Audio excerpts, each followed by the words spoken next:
2026학년도 대학 수학 능력 시험이 오늘 전국 1,300여 개 시험장에서 일제히 치러집니다. 7년 만에 가장 많은 55만여 명이 응시합니다.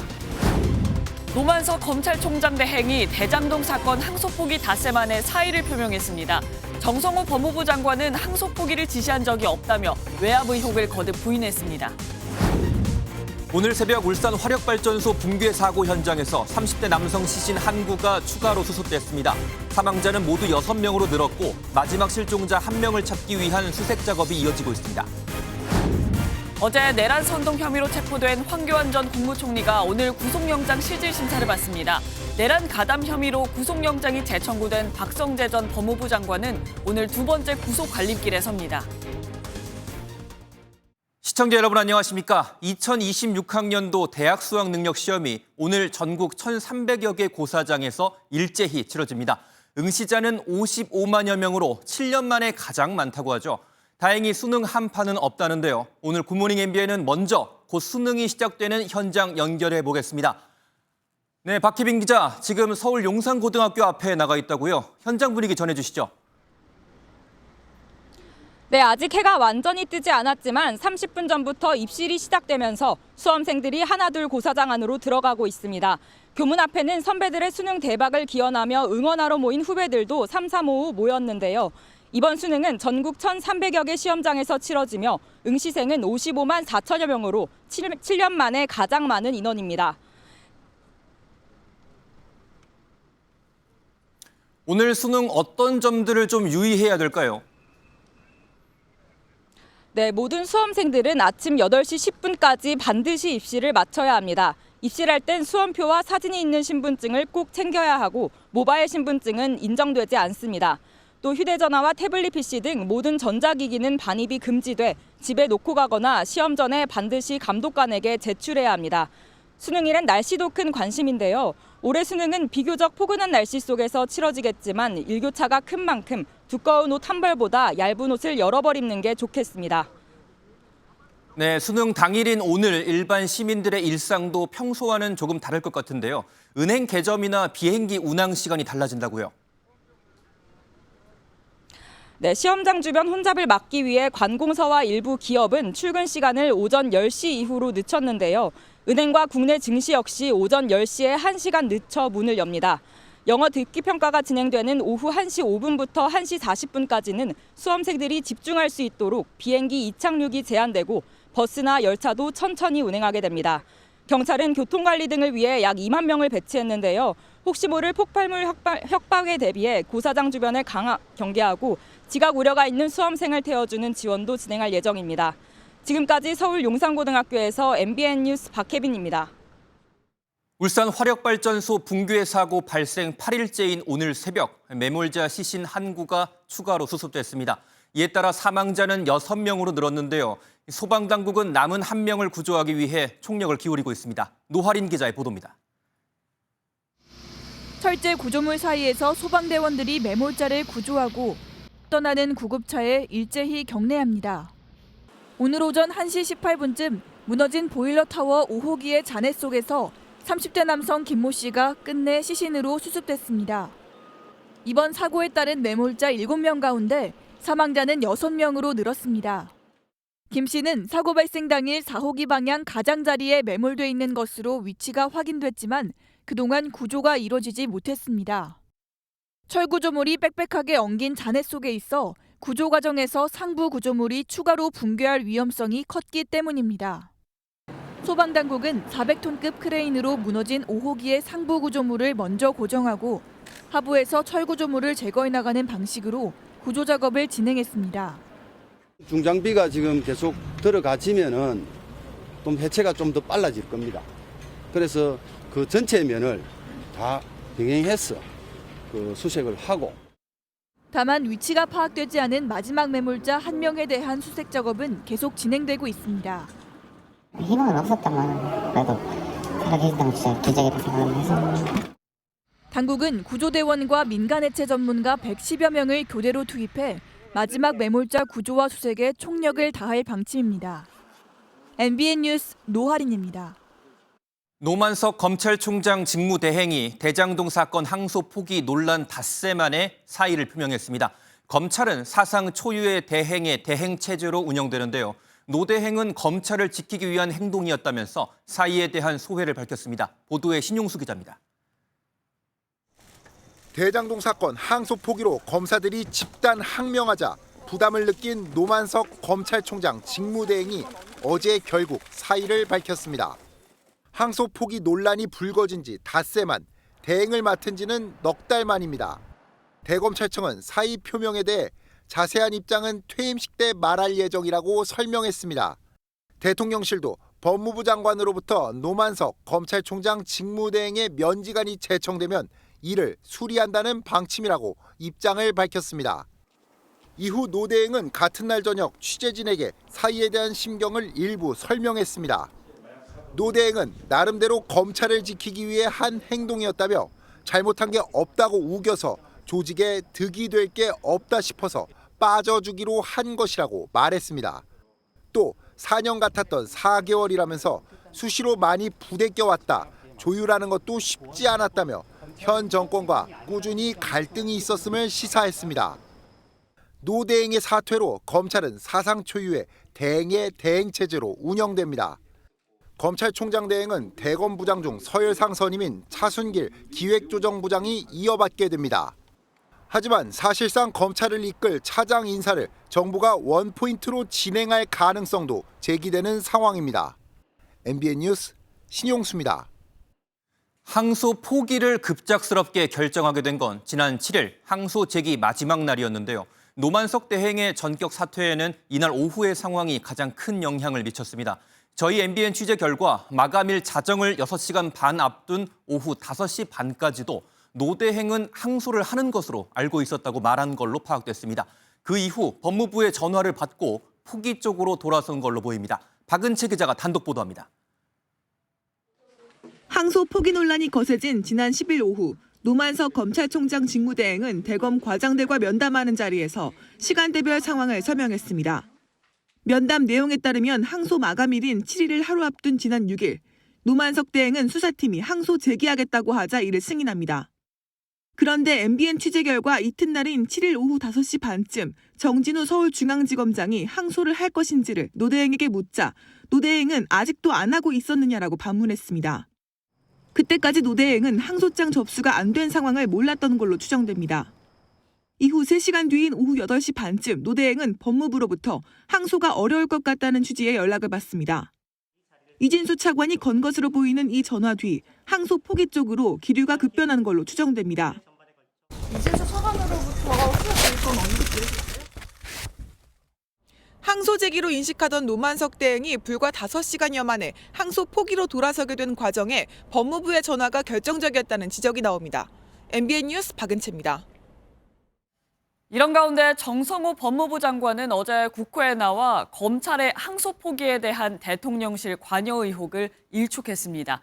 야당은 외압 의혹 공세를 이어갔고 여당은 검찰 내부 반발이 집단 항명이라고 비판했습니다. 계속해서 정예린 기자가 보도합니다. 정성호 법무부 장관은 항소 포기와 관련해 대통령실과 교감이 있었느냐는 야당의 질의에 그런 적 없다고 반박했습니다.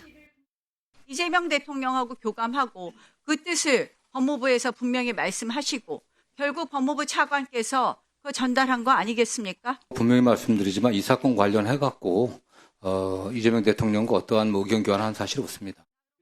야당의 외압 의혹 제기에도 그런 의도가 아니었다고 맞받았습니다. 특검이든 국정조사든 저는 밝혀야 된다고 생각합니다. 저는 외압은 없었다고 생각합니다. 그 신중한 판단이라는 것은 본인들의 권한과 책임하에 판단 결정해달라는 그런 취지입니다. 여당은 검찰의 내부 반발을 집단 항명으로 규정하며 인사 조치를 요구했습니다. 선택적 항명을 하는 일부 검사들에 대해서 철퇴가 내려져야 됩니다. 특히 공개 반발한 검사장들의 실명까지 일일이 거론하며 거세게 비판했습니다. 신윤 검사들이 완전히 커밍아웃 했어요. 저 검사들 중에 윤석열이 불법 비상계엄했을 때 한마디라도 이야기한 검사 있습니까? 여야는 오늘 다시 만나 어제까지 2차례 합의가 불발된 대장동 항소 포기 관련 국정조사를 놓고 추가 논의를 이어갈 계획입니다. MBN 뉴스 정예린입니다. 국민의힘은 대장동 사건 항소 포기의 몸통은 이재명 대통령이라며 투쟁 수위를 끌어올렸습니다. 국회 앞에서 대규모 규탄 대회도 열었는데 장동혁 대표는 대통령 칭호를 빼며 이재명은 독재자고 마지막 저지선이 내년 지방선거라고 강조했습니다. 이어서 김민수 기자가 보도합니다. 국회 본청 앞 계단에 국민의힘 의원과 당원 15,000여 명이 모였습니다. 사법정의 사망, 5개 재판 재개 문구가 적힌 손팻말이 빼곡합니다. 이재명 정권의 부역자 노만석은 사퇴하라! 사퇴하라! 사퇴하라! 항소유야 범죄 비호 정성호는 사퇴하라! 국민의힘은 전국 당원협의회에 총동원령을 내리고 검찰의 항소 포기 외압에 대한 공세 수위를 최고조로 끌어올렸습니다. 장동혁 대표는 항소 포기는 공소 취소로 가기 위한 시작이라며 대장동 게이트의 몸통은 이재명이라고 목소리를 높였습니다.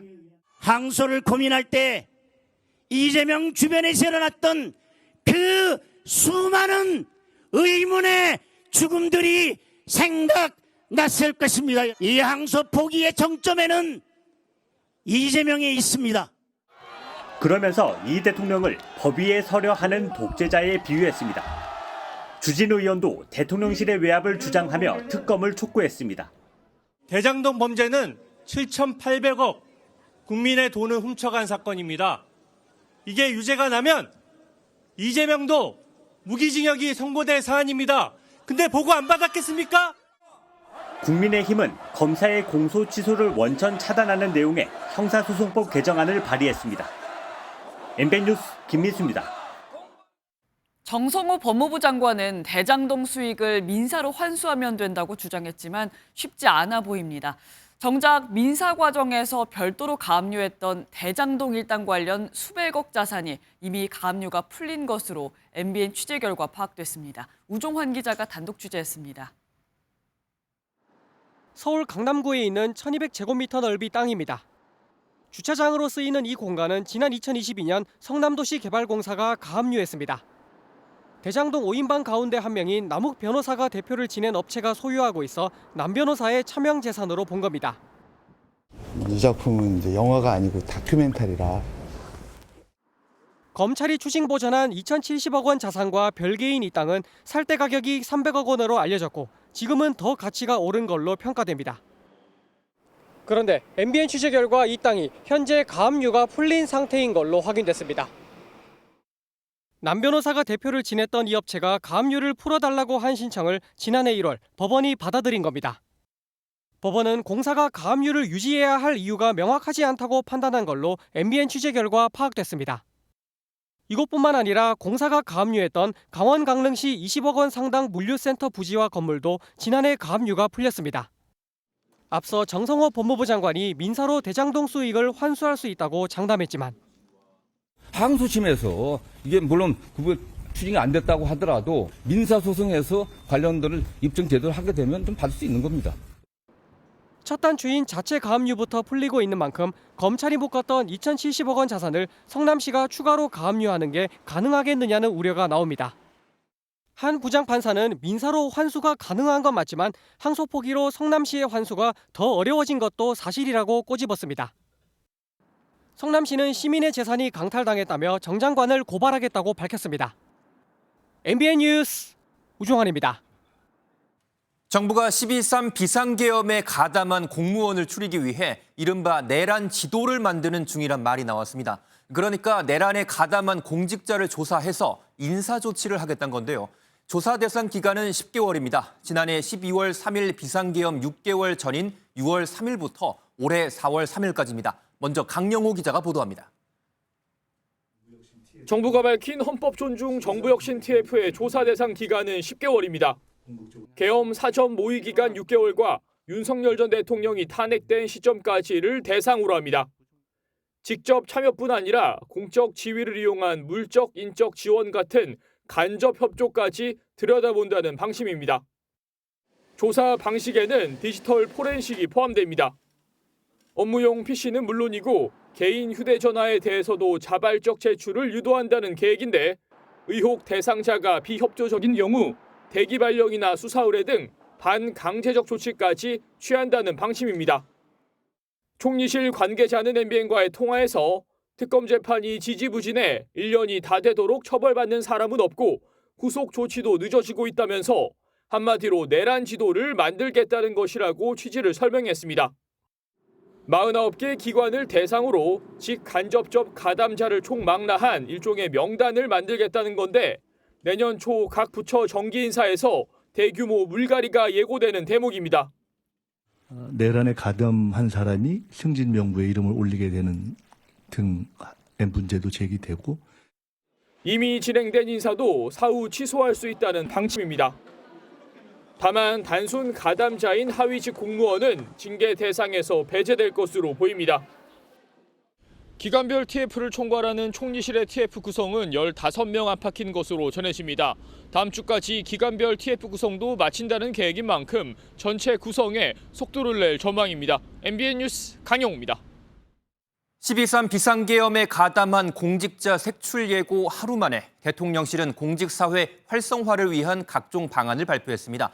대통령실은 색출 발표로 공무원 사회가 술렁이는 것과는 관계없다고 선을 그었지만 시기가 공교롭다는 해석이 나옵니다. 이어서 표선우 기자가 보도합니다. 헌법 존중 정부 혁신 TF 구성을 예고하며 공무원 기강 잡기에 나섰던 대통령실이 어제는 당근책을 내놨습니다. 감사원의 정책 감사를 폐지해 과거의 악순환을 과감히 단절했습니다. 집권 남용 수사는 엄격하게 판단해 수사하도록 했습니다. 이 밖에 당직제도 전면 개편과 재난안전 분야 처우 개선 등 약속 과제를 모두 이행했다고 강조했습니다. 또 순환보직 제도 개선과 민간인재 임용 활성화 등 공직 역량 강화를 위한 5대 추진 과제도 새롭게 발표했습니다. 그제 12.3 비상계엄 연루 공무원을 발본색원하겠다고 밝힌 지 하루 만에 어제는 반대로 공무원 처우 개선을 강조한 겁니다. 헌법 존중 TF로 술렁이는 공무원 사회의 반발을 잠재우려는 의도라는 해석이 나오는데 대통령실은 이미 진행되고 있던 사안이라며 일축했습니다. 지난 7월 발족했던 공직사회 활력제고 TF의 주요 성과를 때가 돼서 발표했다는 설명입니다. 대통령실은 새로 발표한 5대 추진과제 실행 방안도 100일 안에 다시 발표할 계획입니다. 공교롭게 이 시기도 헌법 존중 정부혁신 TF에서 밝힌 인사조치 시점 직후가 될 전망입니다. MBN 뉴스 표선우입니다. 김민석 국무총리와 오세훈 서울시장이 최근 종묘 부근 세운 4구역 재개발 문제로 강하게 충돌했죠. 하루 만에 두 사람이 대통령 주재 공개회의석상에서 마주쳤습니다. 공교롭게도 이들은 내년 지방선거 서울시장 후보군이라 더 눈길을 끌었는데요. 어떤 모습이었는지 서남빛 기자가 전합니다. 이재명 대통령 취임 후 처음 열린 중앙지방협력회의에 광역시도지사들이 모였습니다. 주제는 지방균형발전이었지만 내년 지방선거를 앞두고 서울시장 후보군에 온통 관심이 쏠렸습니다. 잠재적 경쟁자로 꼽히는 김민석 국무총리와 오세훈 서울시장은 하루 전 종묘 부근 개발을 놓고 충돌한 상황이라 냉랭할 걸로 예상됐습니다. 그런데 실제로는 서로 보자마자 환하게 웃으며 대화를 나눴고 전날 충돌을 의식한 듯 발언도 조심했습니다. 제가 전체 회의가 한 40분까지 마쳐야 되기 때문에 한 2분 내로 압축해 주시라는 말씀 드렸는데요. 특별히 제가 오 시장님 앞에서 그 얘기를 다시 드리는 건 아닙니다. 1분 내로 줄여보겠습니다. 이재명 대통령 주재회의에선 지방 분권에 대한 집중적인 논의가 이루어졌습니다. 균형 발전 실현을 위해서는 중앙과 지방이 더욱 강력하고 또 동등한 협력의 파트너가 되어야 됩니다. 회의 후엔 민선 8기 시장, 군수, 구청장을 불러 국정 설명회를 겸한 오찬도 함께했습니다. 대통령실은 수도권과 멀수록 인센티브를 주는 게 이재명 정부의 방침이라면서 지역 균형 발전에 대한 의지를 드러냈습니다. MBN 뉴스 서남빛입니다. 오늘은 어떤 이슈들이 기다리고 있을까요? 굿모닝 MBN이 엄선한 투데이 라인업을 통해 오늘의 주요 일정과 현안을 함께 살펴보겠습니다. 네, 내란 특검 관련 일정부터 소개해드립니다. 지난달 한 차례 구속영장이 기각됐던 이 박성재 전 법무부 장관에 대한 두 번째 영장실질심사가 오늘 열립니다. 내란 특검은 압수수색 등을 통해 추가 확보한 증거로 범죄 사실을 보강해 내란 중요 임무 종사 혐의 등으로 구속영장을 재청구했습니다. 계엄 해제 표결을 방해한 혐의를 받는 추경호 전 국민의힘 원내대표의 체포 동의안이 오늘 국회 본회의에 보고됩니다. 2주 뒤에 표결이 이루어지는데 가결될 경우 추 전 원내대표는 법원의 영장실질심사를 받습니다.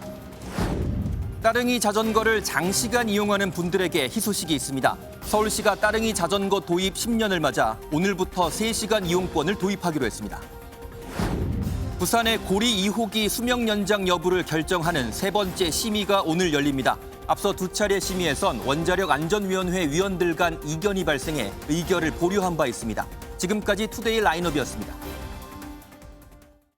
내란 특검이 어제 황교안 전 국무총리를 내란 선동 혐의로 체포했습니다. 지지자 반발로 무산됐던 지난 압수수색과는 달리 이번에는 자택 현관문을 강제로 열고 진입해 압수수색도 진행했는데요. 황 전 총리의 구속 여부를 가를 법원 영장실질심사는 오늘 열립니다. 백길종 기자입니다. 서울 용산구에 위치한 황교안 전 국무총리의 자택 앞입니다. 진입을 막는 지지자들과 영장을 집행하려는 특검팀이 뒤엉켜 계단을 가득 메웠습니다.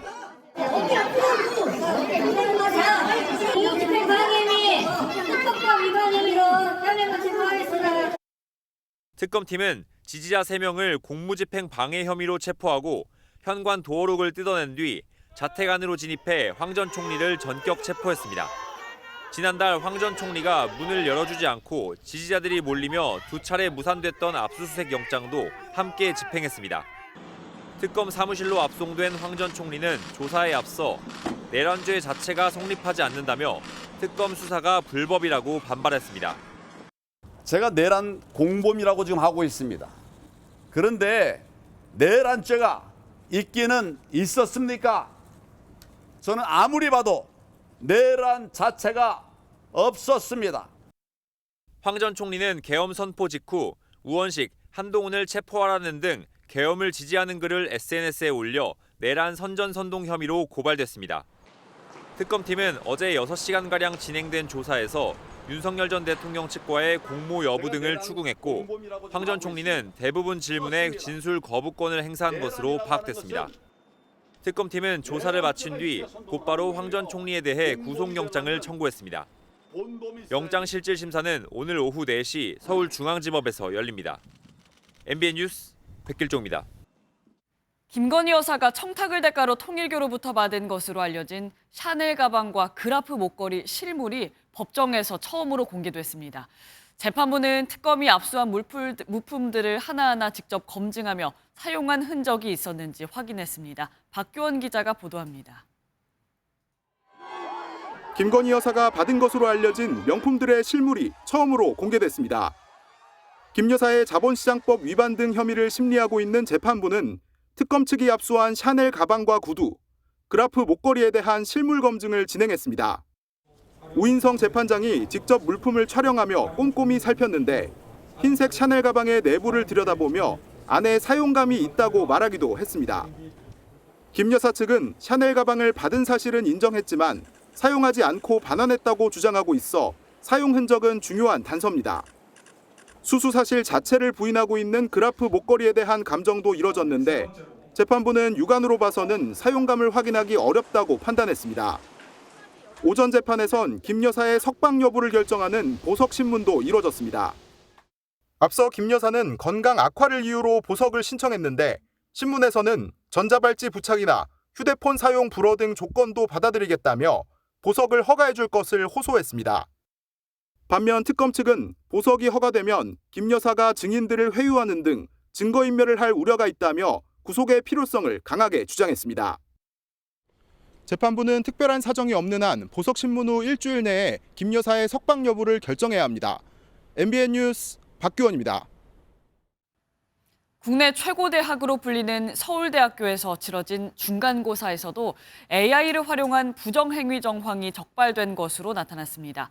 대학 측은 부정행위 방지 시스템이 설치된 강의실 컴퓨터를 사용하도록 했다 해명했지만 개인 노트북 사용이 가능하다고 사전 공지한 것으로 MBN 취재 결과 확인됐습니다. 황지원 기자의 단독 보도입니다. 지난 8일 서울대학교 관악 캠퍼스의 한 수업에 올라온 공지입니다. 지난달 31일 치러진 중간고사 채점 과정에서 챗GPT 등 외부 도구 사용이 의심되는 정황이 포착됐다며 자진 신고를 요청하는 내용입니다. 30여 명이 치른 이 시험은 대면 방식으로 통계학 관련 시험인 만큼 컴퓨터를 이용해 문제를 풀어야 했습니다. 학교 측은 강의실에 비치된 컴퓨터를 사용하게 했고 여러 프로그램을 동시에 사용하지 못하게 하는 부정행위 방지 시스템도 있었다고 밝혔습니다. 이거 실험이니까 컴퓨터를 이용해서 하는 거거든요. 저희가 시스템이 있거든요. 이게 아마 핸드폰입니다. 그런데 MBN 취재 결과 개인 노트북 사용도 가능하다고 학과 측이 사전에 공지한 걸로 드러났습니다. 결국 개인 노트북을 쓰도록 허락하면서도 이에 대한 부정행위 방지책은 없었던 겁니다. 개인 노트북으로 하는 분위기였습니다. 다른 수업은 그 강의실 컴퓨터로 하는 것 같은데. 부정행위 정황이 드러나 논란이 거세지자 담당 교수는 재시험을 치르기로 했습니다. 논란이 확산하는 가운데 해당 학과 측은 시험에 응시할 때 개인 노트북을 사용하지 말라고 다시 공지한 걸로 나타났습니다.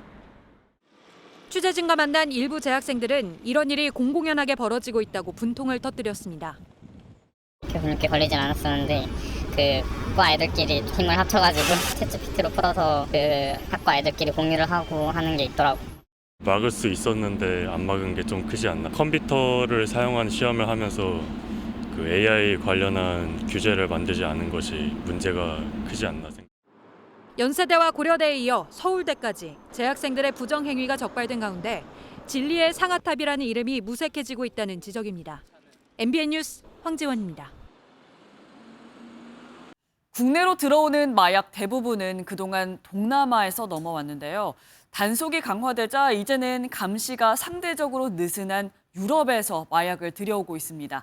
입욕제로 둔갑하거나 신체 속으로 깊숙하게 숨겨 들여오는 등 수법도 더 교묘해지고 있습니다. 장진철 기자의 보도입니다. 영국에서 막 도착한 여행용 캐리어 안에서 유명 입욕제가 잔뜩 나옵니다.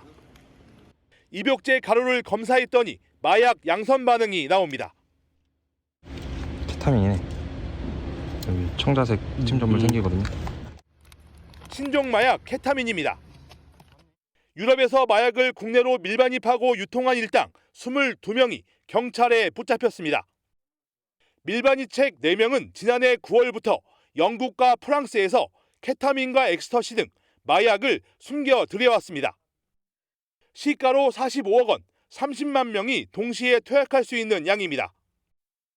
외국인 2명은 공항 엑스레이를 피하려고 2kg이 넘는 마약을 인분 형태로 포장해 항문 안에 숨기기도 했습니다. 유럽에서 유입된 마약이 적발된 건 이번이 처음입니다. 점조직 형태로 마약이 판매되었고 이와 같이 거래된 마약은 대부분 서울 강남 지역 유흥업소 종사자들에게 유통이 되었습니다. 이번 사건, 기차에서 영무원이 준 태블릿 PC가 중요한 단서가 됐습니다. 이 태블릿 PC 안에는 자세한 마약 유통 내용이 담겨 있었고 이를 확인한 영무원은 바로 경찰에 신고했습니다. 태블릿 PC 주인은 영국에서 마약을 가져온 20대 모집책이었습니다.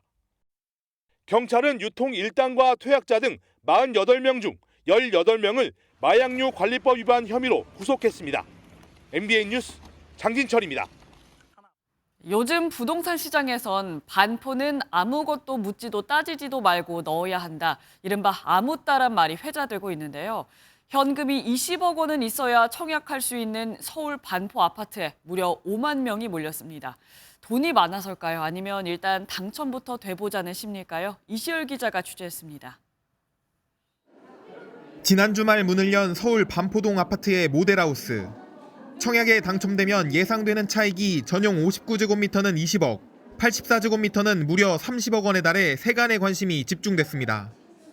문제는 강화된 대출 규제로 최소 20억 원의 분양가를 대출 없이 마련해야 한다는 것. 뚜껑을 열어보니 어마어마한 차이만큼 결과도 뜨거웠습니다. 이 아파트의 1순위 청약은 공급 230가구 모집에 무려 5만 4천여 명이 몰려 세 자릿수 경쟁률을 기록했습니다. 자금을 융통할 수 있는 사람이 예상보다 많다는 얘기입니다. 하지만 일단 당첨부터 되고 보자는 생각에 구체적 자금 계획 없이 청약을 넣은 사람도 적지 않다는 얘기도 들립니다. 자금 조달 계획이 현실적인 분들은 거의 없으세요. 그래도 빠져나갈 구멍이 있다 하면서 다 던지시는 것 같아요.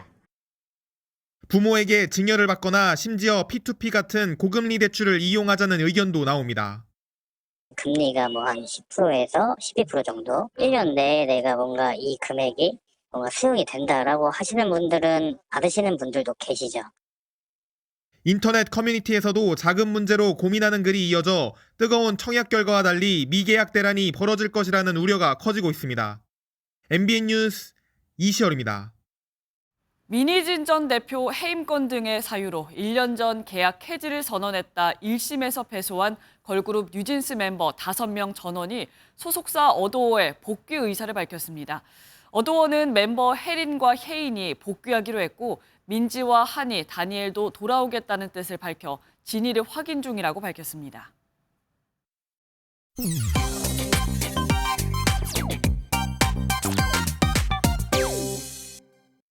서울 한복판 경복궁 돌담 아래에서 남녀가 용변을 보는 모습이 포착돼 논란이 일고 있습니다. 훤한 대낮에 양손에 휴지를 쥔 남성이 쭈그리고 앉아있는 모습인데요. 근처에는 다른 여성도 함께 용변을 보고 있었습니다. 제보자에 따르면 해당 남녀는 중국인 관광객으로 추정된다는데요. 누리꾼들은 왜 남의 나라 유적지에서 저러냐, 엄연한 공공장소인데 황당하다, 공공화장실은 장식이냐 등 황당하다는 반응을 보였습니다. 사실 더 큰 문제는 사진이 찍힌 장소겠죠. 경복궁 돌담, 국가지적 문화재입니다. 다행히 당시 현장에 있던 경찰이 즉각 제지한 것으로 전해졌는데요. 이 남성 결국 범칙금 5만 원이 부과됐다고 하네요. 요즘 혼자 밥 먹는 분들 참 많죠. 한 중식당에서 이 혼밥 손님을 거부하면서 외로움을 팔지 않겠다라고 적어 논란이 일고 있습니다. 사진을 올린 누리꾼은 식당에 들어가려다 저거 보고 발 돌렸다라는 짧은 글도 함께 남겼는데요. 누리꾼들은 손님을 안 받는 건 자유지만 문구가 불쾌하다. 1인 가구나 혼밥 쪽이 얼마나 많은데 그 사람들이 다 외로운 거냐 등 비판을 쏟아냈습니다. 혼밥 손님을 둘러싼 갈등 사실 처음은 아닌데요. 최근 또 다른 식당에서도 혼자 온 손님들에게 유튜브를 보지 못하도록 안내문을 내걸기도 했습니다. 누리꾼들은 차라리 출입 금지를 시켜라, 일행과 같이 가면 유튜브 시청되냐 등 황당하다는 반응을 보였는데요. 다만 일부 누리꾼들은 회전율을 생각 안 할 수가 없을 것 같다며 자영업자들의 입장이 이해가 된다는 반응도 보였습니다. 불을 끄고 샤워하는 이른바 다크 샤워가 해외에서 새로운 건강 트렌드로 주목받고 있습니다. 조명을 최소화할수록 숙면에 좋다는 이유로 SNS를 중심으로 퍼지고 있는데요. 실제로 전문가들 사이에서도 불면증에 효과가 있는 방법이라는 분석이 이어지면서 해외 누리꾼들의 관심을 모으고 있습니다. 시각 자극을 줄이면 뇌가 휴식 모드로 전환돼 불안감이 완화된다는 이유인데요. 국내 누리꾼들은 불 끄고 샤워하는 상상만 해도 좀 무섭다, 한번 해보고 싶다 등 다양한 반응을 보였습니다. 사실 오늘이 바로 수험일이죠. 수능을 치르는 학부모와 수험생 여러분, 오늘 시험 끝난 후에는 다크 샤워 도전해보면서 그동안 긴장했던 몸과 마음을 풀어주고 푹 주무시는 건 어떨까 싶네요. 지금까지 인터넷 와글와글이었습니다. 미국 하원이 연방정부 업무 중단 상태, 셧다운을 끝내기 위한 최종 표결에 들어갑니다. 과반을 차지한 공화당이 무난하게 법안을 통과시킬 것으로 예상되는 만큼 43일간의 최장기간 셧다운도 곧 끝날 것이란 관측입니다. 강재묵 기자의 보도입니다. 매일같이 최장기간을 경신하던 셧다운이 곧 끝날 전망입니다. 셧다운이 이어진 지 43일째. 백악관은 오늘 밤 셧다운이 끝날 것으로 기대된다고 밝혔습니다. And the people's government will soon be back open for business. President Trump looks forward to finally ending this devastating Democrat shutdown with his signature, and we hope that signing will take place later tonight. CNN 등 현지 매체는 미 하원이 현지 시각 오후 5시쯤부터 예산안을 처리하기 위한 절차적 표결을 시작하고 오후 7시 최종 표결을 진행할 예정이라고 전했습니다. 우리 시각으로 오전 9시쯤 최종 표결이 진행되는 것입니다. 전체 하원 435석 중 공화당이 219석으로 과반을 차지하고 있는 만큼 법안의 하원 통과는 큰 무리가 없을 전망입니다. 앞서 트럼프 대통령은 길었던 셧다운이 공화당의 승리로 끝났다며 미리 자축하는 모습을 보이기도 했습니다. And congratulations to you and to John and to everybody on a very big victory. We're opening up our country. Should have never been closed. 합의안이 하원을 통과한 이후 트럼프 대통령이 서명 절차를 마치면 43일째 이어졌던 최악의 셧다운 사태는 마무리됩니다. MBN 뉴스 강재묵입니다. 카리브해 인근의 군사적 긴장이 일촉즉발 상황으로 전개되고 있습니다. 미국이 최신의 항공모함 전단을 투입하면서 마약 차단 작전을 강화하자 베네수엘라가 이를 사실상 정권 전복 시도로 규정하고 대규모 군 동원령을 내렸습니다. 워싱턴 강영구 특파원의 보도입니다. 미 해군 최신의 항공모함 포드함 전단이 카리브해를 포함한 베네수엘라 인근에 진입했습니다.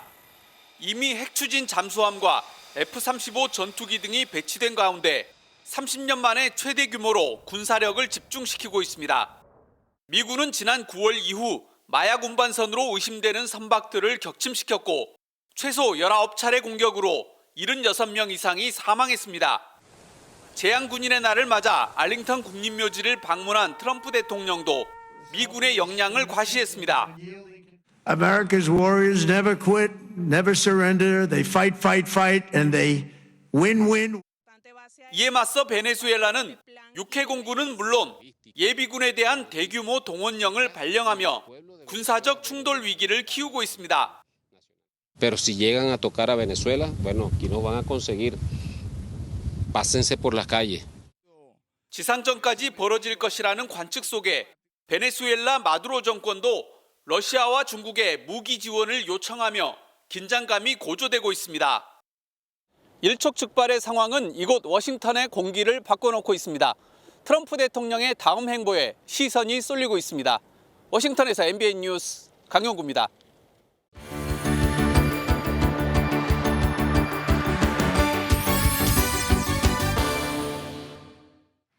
굿모닝 월드입니다. 미국 캘리포니아의 해안에서 울면서 엄마를 찾는 조그만 새끼 해달이 구조됐습니다. 망망대해에서 이 해달의 어미를 어떻게 찾아줬을까요? 영상으로 확인해 보시죠. 아기 울음소리처럼 들리는 이 소리. 미국 캘리포니아의 해안에서 엄마를 애타게 찾는 새끼 해달의 울음입니다. 새끼 해달이 홀로 남겨졌다는 신고를 받고 구조팀이 현장으로 출동했는데요. 구조팀은 새끼 해달을 구조해 이동장에 넣고 새끼의 울음소리를 녹음해 스피커로 바다 위에서 계속 틀었답니다. 그리고 마침내 이 소리를 듣고 배를 따라 헤엄치는 한 성체 해달이 포착됐습니다. 2시간 만에 만난 엄마와 새끼 해달. 가슴 따뜻한 재회에 한 구조원은 일하면서 맞이한 최고의 하루였다라고 전했습니다.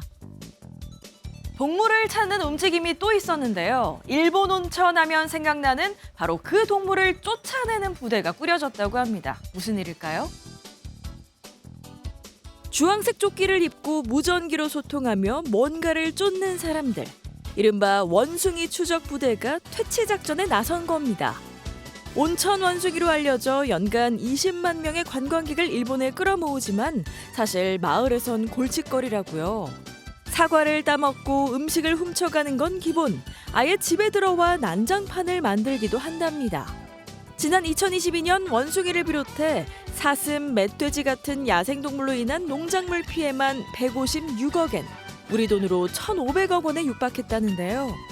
그저 마을의 음식이 더 맛있고 영양가가 있어서 찾아오는 거라지만 반가운 손님은 아닐 것 같네요. 그런가 하면 나체의 남성이 주택에 무단 침입해 난동을 부리는 충격적인 사건이 발생했는데요. 참전용사 출신의 집주인이 자신의 몸을 던져 상황을 해결했다고 합니다. 한 남성이 나체로 도로를 활보합니다. 표지판을 들어 올리며 주택 앞에서 비명을 지르더니 이내 집 안으로 침입해 세입자까지 위협했다죠. 불이 나게 달려온 집주인은 결국 무장을 할 수밖에 없었다는데요. 나체 남성은 베트남 참전 용사인 79세 집주인의 몸 위에 올라타 거센 공격을 퍼부었답니다.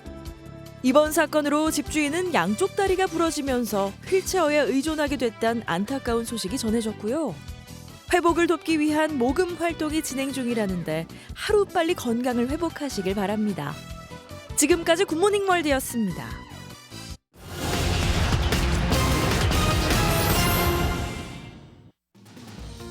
대형마트와 슈퍼마켓이 김장철 특별 할인에 나섰습니다. 홈플러스가 배추 한 포기당 999원짜리 상품을 내놓은 데 이어 롯데마트와 이마트, GS 더 프레시도 2,000원대 아래 상품을 내놨습니다. 또 천일염과 수산물도 오는 30일까지 최대 50% 할인 행사가 진행됩니다. 이번 달 사과 가격이 지난해보다 다소 상승하는 반면 배는 큰 폭으로 하락할 것으로 예상됐습니다. 이달 신고배 도매 가격은 15kg당 49,000원 안팎으로 작년의 3분의 2 수준으로 하락할 것으로 보입니다. 사과는 잦은 비 등 날씨 영향으로 이달 출하량이 감소해 가격이 소폭 오를 전망입니다. 사후에 재산을 기부하겠다는 비중이 2011년 통계 작성 이래 가장 낮은 수준으로 떨어졌습니다.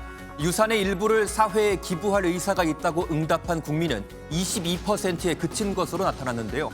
기부 의사는 10대가 약 30%로 가장 높았고 60세 이상에선 15%로 가장 낮았습니다. 지금까지 오늘의 굿모닝 경제였습니다.